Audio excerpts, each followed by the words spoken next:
Hello park managers, and welcome to this exclusive first look at one of the new features coming to Jurassic World Evolution 3, the Cretaceous Cruise.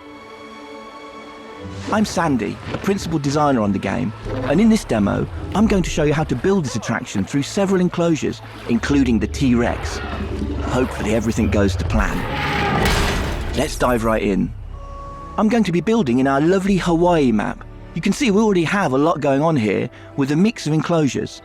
We've got some lagoons, aviaries and land enclosures, but also a number of new attractions. Floating in the background, you may have noticed a hot air balloon. And over here we have our new dinosaur encounter, where guests can pet your dinosaurs. These attractions are great, but what if you want something to go through an enclosure? Veterans of the game will be familiar with our gyrospheres, which will be making a return.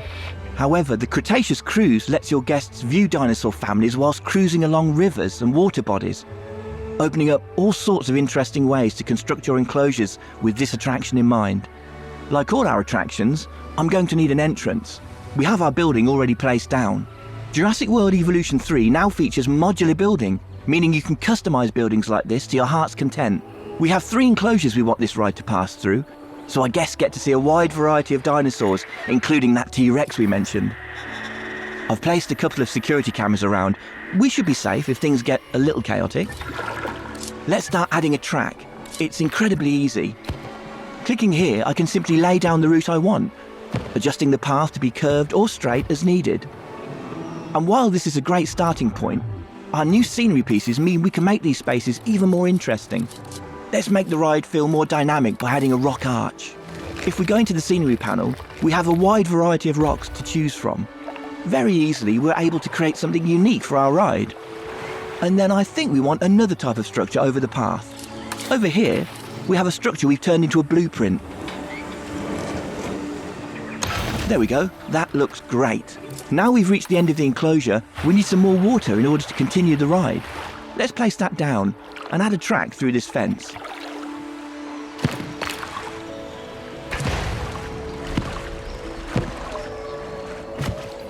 In this new enclosure, you can see that we have these elevated areas of terrain that can act as natural barriers to keep dinosaurs separated.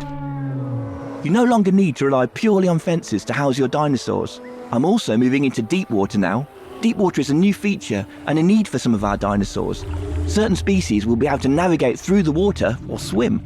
We can see in this enclosure we have some brachiosaurs. They're able to wade through deep water. On the banks of the river, you can also see foliage we've laid down to create a canopy around this area. Let's use one of the compound brushes to finish off a section over here. The scenery brushes make detailing your spaces super simple. We now have our ride complete. Let's open it and head down to guest level. There's multiple perspectives you can choose from when interacting with the kayak. You can observe from third person, first person, or even take control of the ride. In this perspective, you will take control, allowing you to move the kayak freely both along the track ride or outside it. From this vantage point, you can get up close to the dinosaurs. Let's take a look at our Parasaurolophus. In this enclosure, we have a number of males and females, each with their own unique colour and pattern, making the dimorphism quite apparent. Dinosaur traits will be able to pass down from generation to generation, with certain features being worth more to your overall park rating. Over here, we can see the juveniles as they play in their enclosure. They'll interact with each other as well as adults, so keep an eye out. As we head into the next enclosure, let's hop over to one of the guest kayaks and check out what they're able to see. Passing through the canopy, it's a great chance to call out just how good the new lighting and water in the game looks. It adds so much to the effect of this attraction. And finally, we make our way into the T-Rex enclosure. These guys can get a bit restless with boats travelling through, so you want to keep an eye, or preferably a security camera, on these sorts of enclosures.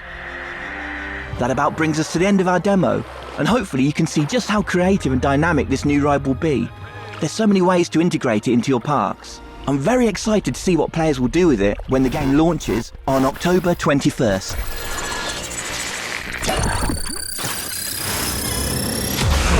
Detected a loss of power across the park. Please bear with us as we deal with the issue. Ladies and gentlemen, as a precautionary measure and for your safety, please proceed to your nearest shelter.